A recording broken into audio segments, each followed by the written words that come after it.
This is CPC section 1। CPC क्या है? Civil procedure code. क्या होता है? सो सिविल प्रोसीजर कोड शुरू होता है an act to consolidate and amend the laws relating to the procedure of the court of the civil judicature, whereas it is expedient to consolidate and amend the laws relating to the procedure of the courts or civil judicature. It is hereby enacted as follows. Short title, commencement and extent. This may be cited as Code of Civil Procedure 1908.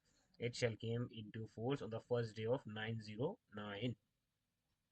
It extend to whole India except be the state of Nagaland and tribal areas. Provision है इसका, the state government concerned may by notification in official gazette extend the provision of this code or any of them to the whole or part of the state of Nagaland or such tribal area as the case may be, with such supplemental, incidental and consequential modification as may be specified in this notification. इसकी explanation ये है कि इस clause में जो tribal area दे रखा है, इसका मतलब है that means the territories which are immediately before 21 January 1972 were included in the tribal areas of Assam as referred in paragraph 20 of 6th schedule of constitution in relation to the Amni Devi's island of the East Godavari, West Godavari and Vishakhapatnam agencies in the state of Andhra Pradesh and the union territory of Lakshadweep.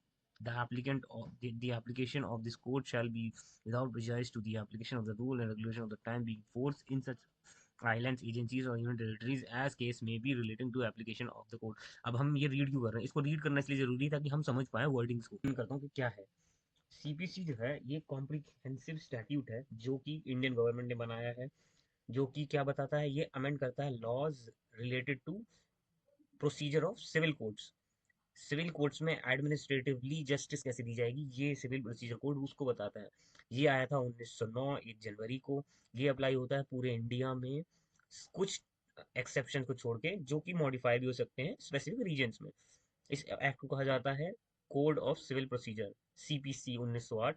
ये आया था, वही जो बता चुका हूँ। इसका scope क्या है? इसका स्कोप था कि इंडिया में वही एक्सेप्ट सम एरियाज को छोड़ के, जैसे नागालैंड वगैरह ये ट्राइबल एरियाज हो गए, इन रीजन को छोड़ के ये हर जगह एप्लीकेबल है। इसका पर्पस क्या था?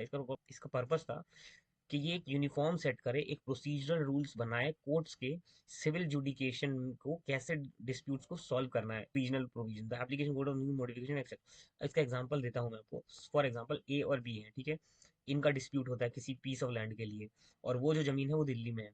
तो ये जो प्रोसीजरल लॉ है वो फॉलो होगा सिविल कोर्ट में, और ये फॉलो होगा क्या? सीपीसी फॉलो होगा इसमें। इसका मतलब a civil suit will be filed in the court of jurisdiction over the area where the land is located। यानी दिल्ली के किसी सिविल कोर्ट में ये केस रजिस्टर होगा अंडर सीपीसी।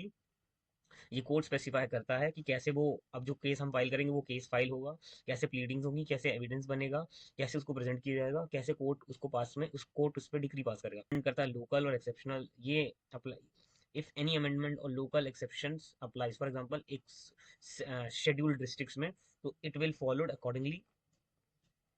ये प्रोसीजर स्टेप बताता है, जो कि सर्विंग ऑफ नोटिस है, फ्रेमिंग ऑफ इश्यूज है, रिकॉर्डिंग एविडेंस है, फाइनल डिसीजंस है, all according to the procedural framework by this CPC. तो ये है सीपीसी की beginning. Will meet in the next section.